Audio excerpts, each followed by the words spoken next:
Kuusamossa ja Sallassa sijaitseva 304 kilometrin laajuinen Oulangan kansallispuisto tarjoaa kulkijalle valittavaksi kymmenkunta eri pituista patikointireittiä. Muutaman kilometrin pituinen Rytisuon luontopolku johdattaa kävijän aluksi nuoreen männikköön.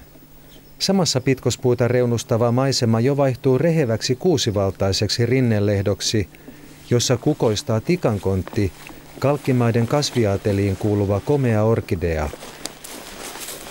Melkeinpä täydellisenä vastakohtana reitti ohittaa muutaman mutkan jälkeen Koillismaalle tyypillisen suomaiseman. Oulangan kansallispuiston monimuotoisuuteen vaikuttaa tämä alueen maaperä, eli tämä on hyvin kalkkipitoista maaperää suhteessa ympäröiviin alueisiin. Ja sitten, vaikka tämä ei ole sinänsä hirveän korkeata tämä alue, niin täällä on kuitenkin suuria korkeuden vaihteluita. Eli se luo semmoisia omanlaisia mikroilmastojaan. Eli täällä näiden asioiden seurauksena on sitten hyvinkin epätyypillistä, voisi sanoa, epätyypillistä kasvillisuutta ja luontoa.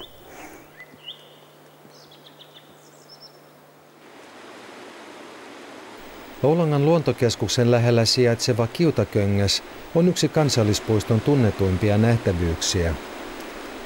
Monipuolisten virkistysmahdollisuuksien ja matkailukeskusten läheisyyden ansiosta Oulangan kansallispuistossa vierailee vuosittain yli 160 000 kävijää.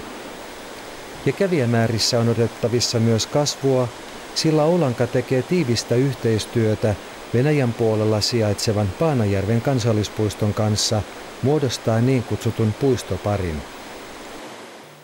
Puistopariyhteistyön kantava ajatushan on se, että luonto ei rajoja tunne.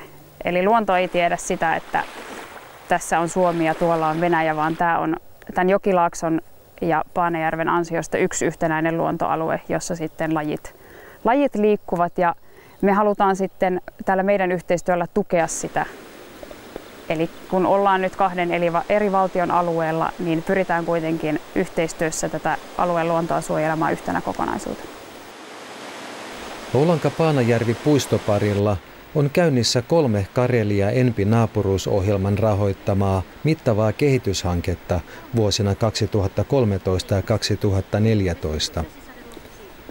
Fennoskandian Green Belt-hankkeessa Oulangan kansallispuistoon rakennetaan uusia tauko- ja nuotiopaikkoja, kuten suositulle Kiutakönkäälle. Karhunkierroksen varrella kestävöidään polkurakenteita sekä uusitaan peräti 600 reittiopastetta. Puiset opasteet korvataan huomattavasti kestävämmillä teräsopasteilla, jotka luonnostaan hapettuvat hyvin ympäristöönsä sopiviksi. Green Belt-hanke uudistaa kokonaan myös Oulangan luontokeskuksen pysyvän näyttelyn. Oulankajoen vesistössä Suomen puolella lisääntyvä uhanalainen järvitaimen ylittää valtakunnan rajan ilman viisumimuodollisuuksia, kun kala vaeltaa Paanajärven kansallispuiston kautta Venäjän Pääjärvessä sijaitseville syönnösalueille. Luontomatkailija puolestaan kiertää yli 200 kilometrin lenkin päästäkseen Paanajärven kansallispuiston opastuskeskukseen Pääjärven taajamassa. Myös tämän opastuskeskuksen pysyvä näyttely sekä kansallispuiston rajalla sijaitseva porttirakennus uusitaan Green Belt-hankkeessa vastaamaan nykyajan matkailijan vaatimuksia. И второе, то, что мы используем вот эти вот технологии, которые уже откатаны в Оуланке, то есть они берегущие природу. Yli 1000 neliökilometrin laajuinen Paanajärven kansallispuisto on perustettu vuonna 1992. Nuori kansallispuisto on Oulangan kanssa tehdyn yhteistyön seurauksena voinut käyttää luonnonsuojelumenetelmiä, jotka Suomessa on testattu jo useiden vuosikymmenten aikana. Yhteistyö tuo puistoparille myös kansainvälistä näkyvyyttä. Karelia ENPI-ohjelman rahoittaman yhteisen matkailuhankkeen tavoitteena onkin kehittää Oulangan ja Paanajärven muodostamasta suojelukokonaisuudesta Euroopan vetovoimaisin luontomatkailukohde. Tässä Quality Set-hankkeessa koulutetaan puistojen palveluhenkilökuntaa sekä kehitetään yhteisiä viestintä- ja luontokasvatusmateriaaleja. Oulangan ja Paanajärven kansallispuistoja esittelevä uusi matkailuopas valmistuu syksyllä 2013. Ну, я всегда говорю, что это 3 объекта основных. Во-первых, это озеро Панаярви, уникальное озеро само по природным. Kansallispuiston ehdottomaksi helmeksi puistonjohtaja mainitsee itse Paanajärven, joka on peräti 23 kilometriä pitkä ja paikoin yli 130 metriä syvä. 570 metriä korkea Nuorusen tunturi sekä 500 metriä korkea Kivakkatunturi ovat erinomaisia vaelluskohteita. Green Belt-hankkeessa Kivakkatunturille johtavaa luontopolkua ja opasteita uusitaan useiden kilometrien matkalta. Luontomatkailija ei myöskään saa unohtaa kansallispuiston upeita koskia. Valkoisena kuohuna laskeva 12 metriä korkea Kivakkakoski on yksi Paanajärven kansallispuiston suosituimmista nähtävyyksistä. Tämä Kivakkakoski tässä Paanajärven ja Pääjärven välissä on niin hurja kerta kaikkiaan, että tästä ei edes Oulangan taimen pääse nousemaan ylös, vaan kalat valitsevat naapurista hiukan loivemman virran ja säästävät voimia tuleviin koitoksiin. Oulangan uhanalainen taimen etenee kiertotietä Vartiolammen entisen Karjalaiskylän lähettyville, jossa virta on rauhallinen. Suomalais-venäläinen tutkijaryhmä on perustanut tänne kenttäleirin selvittääkseen taimenkannan nykyisen suuruuden ja vaellustavat. EU:n Karelia ENPI-ohjelman rahoittamassa ja Suomen Metsähallituksen johtamassa hankkeessa laaditaan suunnitelma taimenkannan kääntämiseksi kasvuun ja paremmin virkistyskalastusta kestäväksi. Oulankajoen vesistön taimen on todella arvokas kala Suomen kalalajistossa. Se on eräs viimeisiä alkuperäisessä muodossa säilyneitä järvitaimen populaatioita. Sitä ei ole sekoitettu minkään muun järvitaimen populaation kanssa, esimerkiksi siirtoistutuksia tekemällä, vaan se on säilynyt sellaisena kuin se on kehittynyt aina jääkaudesta alkaen, jääkauden jälkeisestä ajasta alkaen. Vuonna 2013 Riista- ja kalatalouden tutkimuslaitoksen ja Venäjän pohjoisen kalantutkimuslaitoksen työryhmä aloitti taimenten tutkimuspyynnin kesäkuun 10. päivä. Heinäkuun puoliväliin mennessä Vartiolammen kenttätutkimusasemalla merkittiin yhteensä 102 taimenta ja niistä 24 varustettiin myös radiolähettimellä.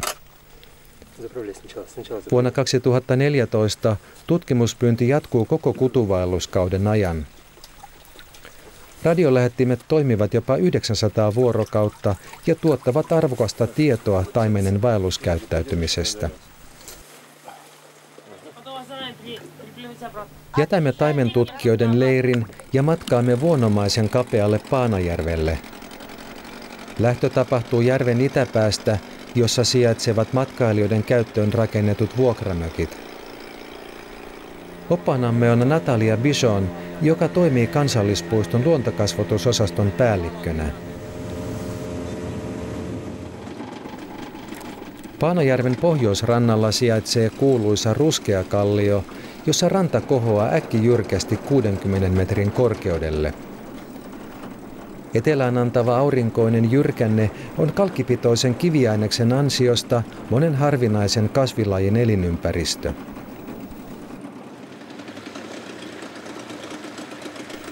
Nousemme maihin kohdassa, jossa rantametsän siimeksessä kohisee kolmiportainen mäntykoski. Kansallistaiteilijamme Akseli Gallenkallella ikuisti Mäntykosken samannimiseen kuuluisaan maalaukseensa 1890-luvulla. Mäntykoskelta on Suomeen matkaa vain 6 kilometriä.